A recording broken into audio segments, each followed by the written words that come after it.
నేను ఇక్కడ ఈ బిజినెస్ కి రావడానికి కారణం ఏంటి? ఒక మంచి ప్రొఫెషనే కదా ఇద్దరిది కూడా. మనకి ప్లాన్ చెప్పడానికి వెళ్ళినప్పుడు చాలా మంది ఏమంటారంటే, అరే ఈ బిజినెస్ మాకెందుకు, మేమే మంచి ప్రొఫెషన్ లో ఉన్నాం కదా అంటే, హలో ఇక్కడ మేమిద్దరం కూడా చాలా మంచి ప్రొఫెషన్ లోనే ఉన్నాము. కానీ మీ అందరికి ఎవరో ఒకళ్ళు వచ్చి మీకు ప్లాన్ చెప్పిండొచ్చు, కానీ మేము స్టేటస్ చూసి క్యాప్షన్ బాగా నచ్చి మా అంతలుగా మేము ప్లాన్ చెప్పించుకొని జాయిన్ అవ్వడం జరిగింది. ఇప్పుడు 2 years అవుతుంది నేను జాయిన్ అయ్యి. కానీ సీరియస్ గా బిజినెస్ ని స్టార్ట్ చేసి మాత్రం 1.5 year అవుతుంది. 1.5 year లో మేము తీసుకుంటున్నటువంటి సక్సెస్ ఏంటి అంటే, ఒక 6 నుండి 7 నెలల లోపు ఒక టాటా పంచ్ కార్ అనేది నేను మా సార్ కి బర్త్డే గిఫ్ట్ ఇవ్వడం జరిగింది. ఫస్ట్ పార్ట్ టైం గా నేను పార్ట్ టైం గా ఈ బిజినెస్ ని బిల్డ్ చేశాను. తర్వాత ఫుల్ టైం గా ఈ బిజినెస్ ని తీసుకోవడం జరిగింది.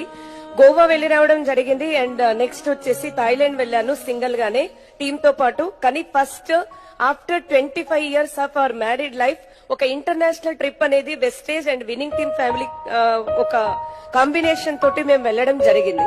సో ఇక్కడ ఏంటి అంటే, ప్రతి ఒక్కరికి మనీ ఉండిండొచ్చు, కానీ మా లైఫ్ లో అంటే మనీ వద్దా మేడం అంటే మాకైతే తెలియదు ఇంత సక్సెస్ ఉంటుంది, ఇంత డబ్బు ఉంటుందని నేనైతే రాలేదు ఈ బిజినెస్ లోకి. నా ద్వారా ఒక 100 మంది ఉమెన్ ని సక్సెస్ లోకి తీసుకురావాలనేటువంటి ఒకే ఒక్క ఉద్దేశంతో నేను తీసుకొని రావడం జరిగింది దీన్ని.